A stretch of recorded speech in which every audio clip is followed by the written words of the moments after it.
Alright guys, welcome back to TBN Off-Road. Today we are working on final assembly of the rear axle. We are this close to being done with the rear end and getting the Jeep on its own weight. We can finally see the light at the end of the tunnel.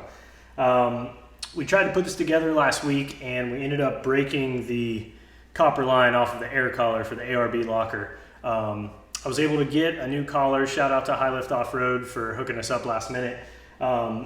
I got to pull the carrier out, we'll replace the collar, and then I got to finish installation of the new swivel ARB bulkhead, diff cover back on, and then we'll get the axle shafts in and get it underneath the Jeep. So lots to do, let's get after it.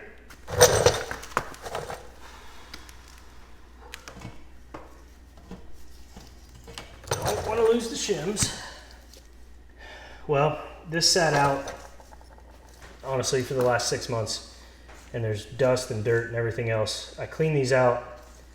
I cleaned the carrier bearings out with brake clean is the best I could. I put a little oil on them to try and suck up all. I can just see there's a bunch of little grit and stuff in there. I'm going to try and clean those out a little bit more before we install, and then we'll run it. It might eat themselves. We might have to redo this down the road, but we'll do the best we can with what we have. Okay, the collar. The copper line is facing away from the ring gear, and then there's two different shims on it. One shim, the thicker shim for my setup, went on the inside and fits like that,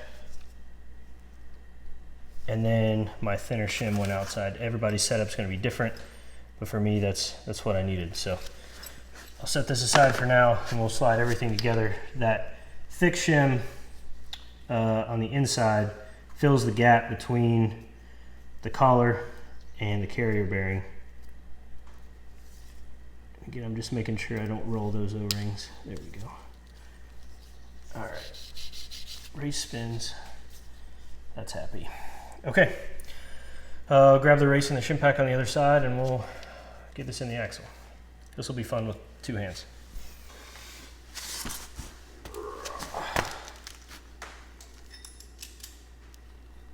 All these have to kind of slide in at the same time, and that copper line pretty much has to go straight out.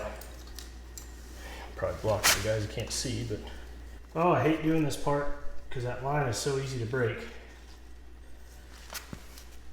Okay, right now you guys can see this copper line is way up here. I need it to be down further, so I just got to keep adjusting all this so that that line goes straight down, because the bearing cap is relieved for that copper line. And this is how I broke it the first time.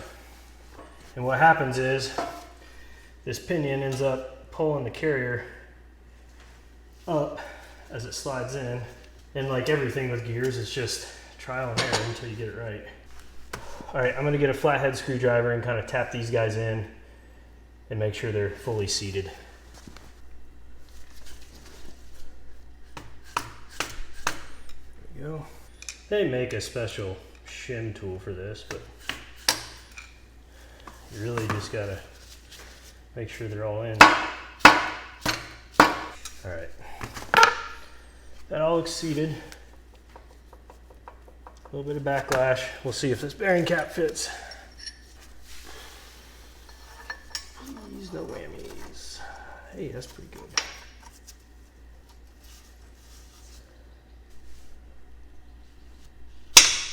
Okay, that's not terrible, because this copper line has to go up and around. Gosh, it's so fragile. On top.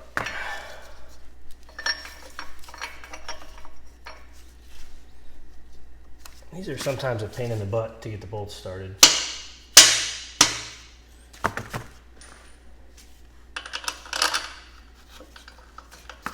I can get one of these started, I'll just leave it a little loose and see if I can even get it in there.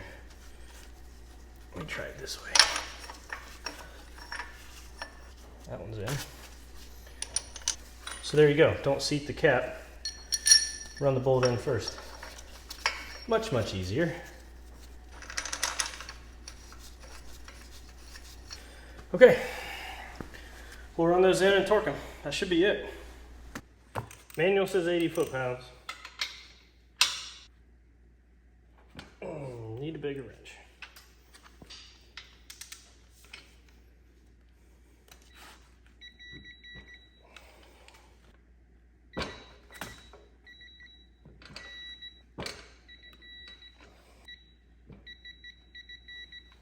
Good enough for me. Now the scary part.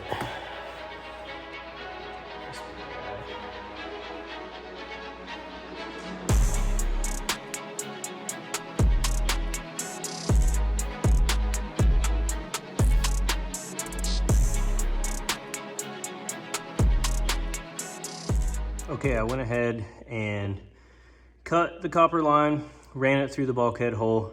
Now we've got to put the bulkhead together. I know right now it's touching the housing, but once that goes into the bulkhead, it comes off the housing and it's actually not touching that carrier bearing. It kind of looks like it is, but I triple checked that. The housing itself, or I'm sorry, the bulkhead itself has an O-ring, a spacer, another O-ring, and then a retainer kind of screw that goes in. So we'll have to kind of feed those in. That's next. So you can see down in there, there's our copper line. It's being held in by that center retaining screw. So I'll manipulate this copper line so it's not hitting anything now. All right, next we've got to put on this banjo bolt. There's a washer that goes on each side. You can see that's got holes in it. It goes into that bulkhead, and then this swivel piece transfers to the line. It's a high percentage this is gonna leak and I'll have to do it all over again. But at least we know what we're doing now. All right, there it is. It's in, the bulkhead's in. We'll see if it leaks. If it leaks, we'll take it apart and do it again. So I'll go ahead and put the diff cover on next. We'll fill it full of oil. And actually I'm gonna clean it out first because there's a lot of metal shavings in it. Then I'll, diff cover, oil, moving on. All right, I'm actually gonna put the axles in first. I might be able to get enough air pressure from the compressor once the axles are in to see if the locker shift fork actually engages. So we'll get these guys in first and then see how it goes. These axles are 35 spline shafts, so they're basically 1-ton shafts, and they're the same length, which is nice, so it doesn't matter left or right. I went ahead and cleaned out the bearings again, just like I did with the carrier bearings, just because they've been out for so long. So we'll try to get as much dirt and grime off of these as we can. And hopefully all the bearings survive.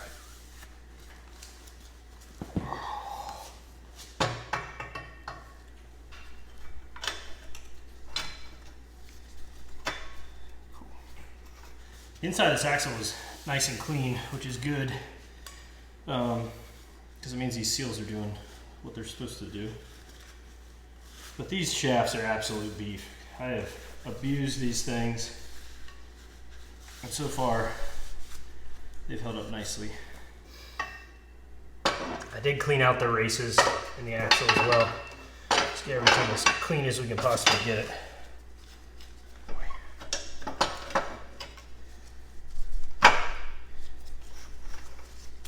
And I don't know if I can get enough. The locker needs like 80 or 90 PSI to actuate.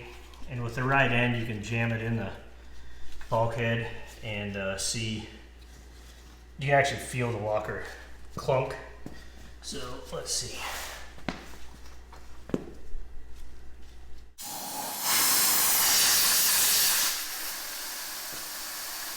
Hey, look at that, it works. Okay, well the locker works. I won't know if it's leaking until everything's hooked up and it's a lot quieter, because then the compressor will just run forever. But at least that part, success, yay. Oh, please don't tear.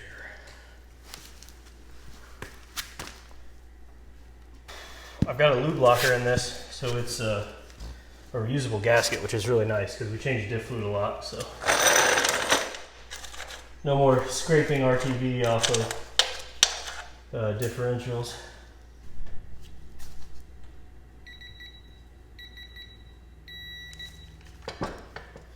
Oh, there's a sequence for this.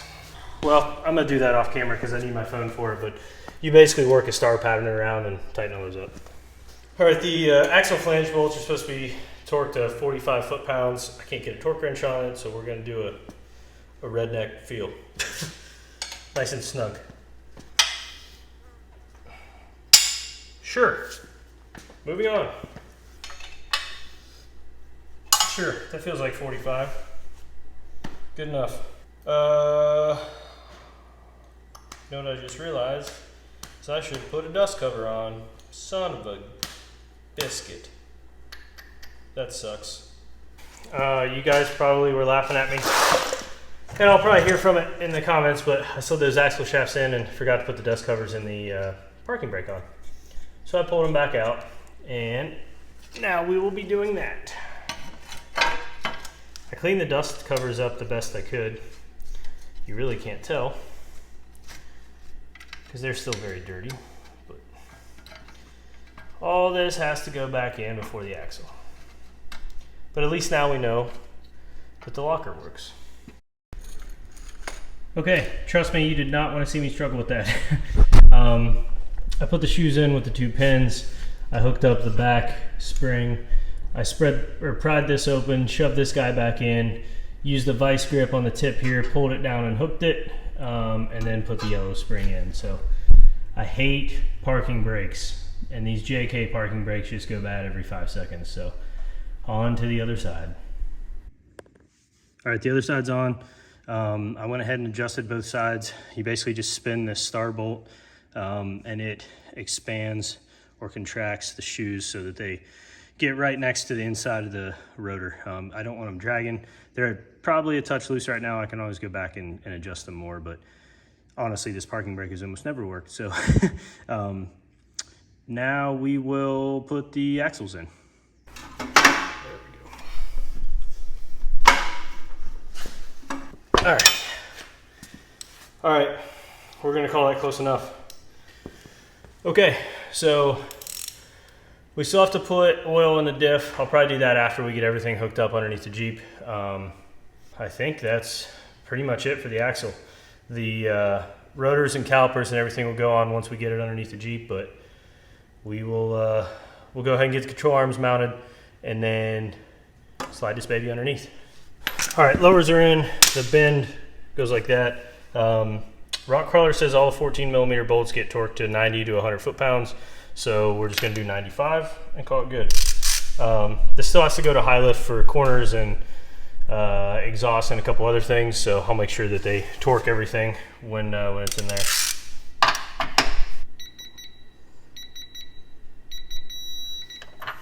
It's 95. All right, same thing for the passenger side.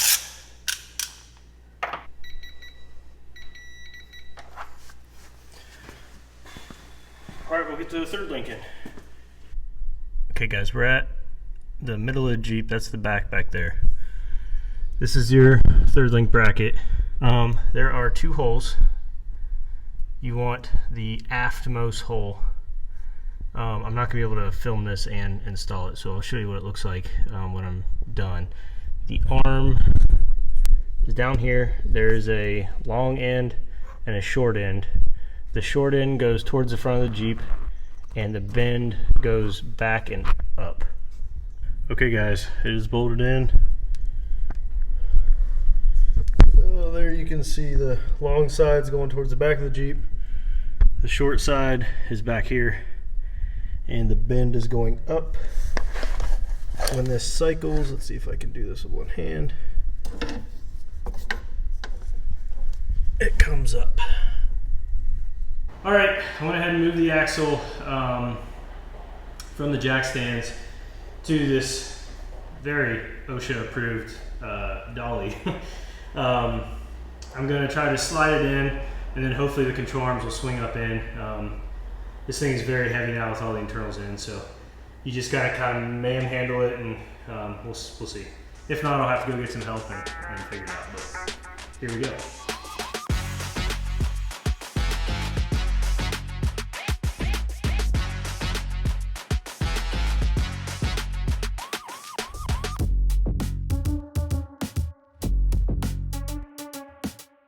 All right, let's hope this upper fits. I'm gonna have to kind of finagle that around. I'm not 100% sure how I'm gonna do that. Look how ridiculous that is.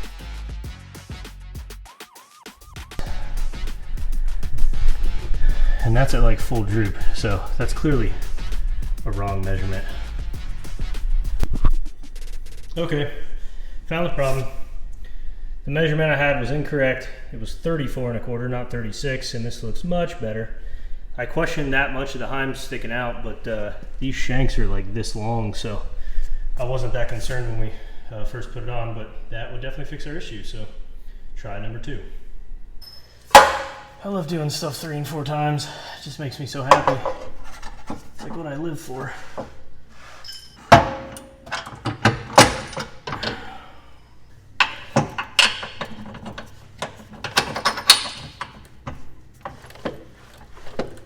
There we go. There it is. Let's see what the side view looks like. Oh yeah. That's gonna be awesome. This pinion angle looks pretty good.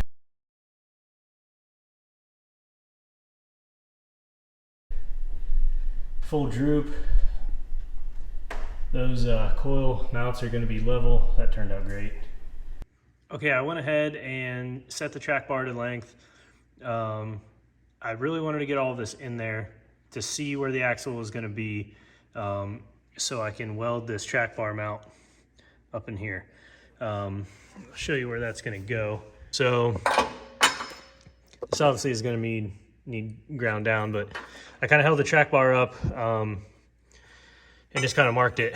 Obviously we've got this hole here, but I think we'll just be on either side of it, so that'll be all right. I did measure back from the original track bar mount, 8 inches and all of that tracks. So I'll go ahead and modify this bracket and tack it in. All right, I got the frame prepped. I got the track bar mount modified so it kind of fits the angle of that frame there. I'm just gonna tack it in place, hook up the track bar, kind of see if the axle is centered or not. And then if it's happy, we'll go ahead and weld the rest of it in.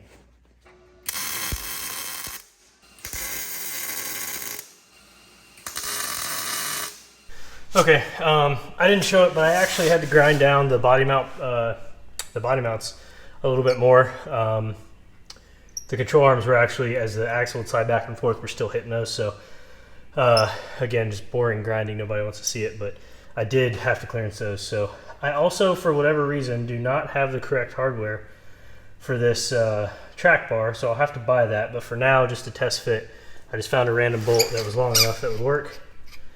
So we'll see if this lines up. These O-rings love to pop off the side of this.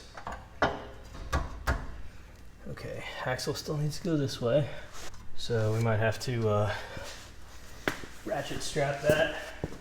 And this stuff doesn't have to be perfect. I am really just trying to get it on its own weight so I can take the high lift, and when they do the final corners and all that stuff, I'll have them align it. So all this is probably going to get adjusted anyways.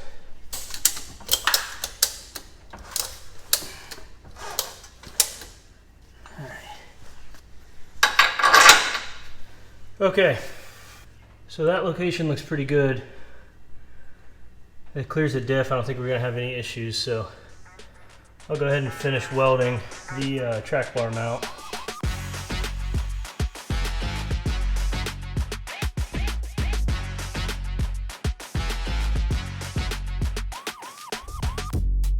Okay guys, we are 1 bolt away from this thing sitting on its own weight. I'm super excited about it. I'm taking you with me. Let's go. Anyone else refer to this as man target? They literally have everything.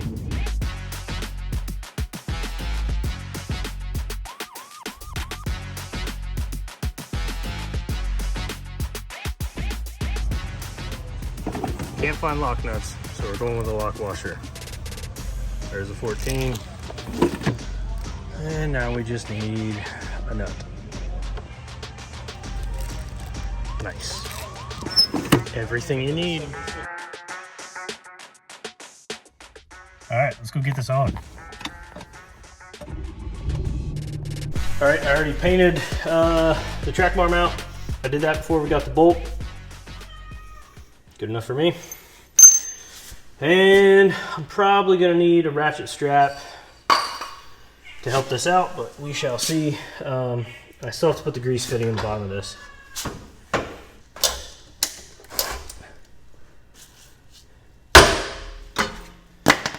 Magic bolt. How about that? Heck, we didn't even need one that long. I just matched what was on the other side. We'll tighten all this up and then get some tires on. So close. Also, you guys are probably going, wait, you forgot about the shocks. Well, I still have to modify those a little bit. So at least for right now, it's just gonna sit on springs without shocks.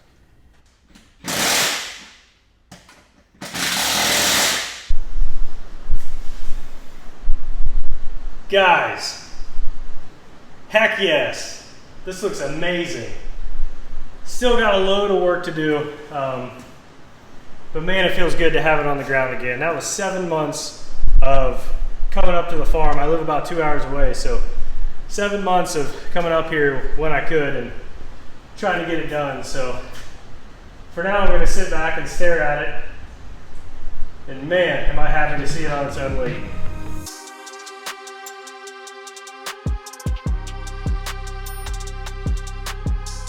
Guys, thanks for sticking with us and sharing in this major milestone as we build this Jeep. It looks awesome. I cannot wait to get this thing finished and out on the trail now that we kind of see what the final product's gonna look like. I'm super excited. Let us know what you guys think in the comments. If you want to see more of this build, check out the videos above. Thanks for watching.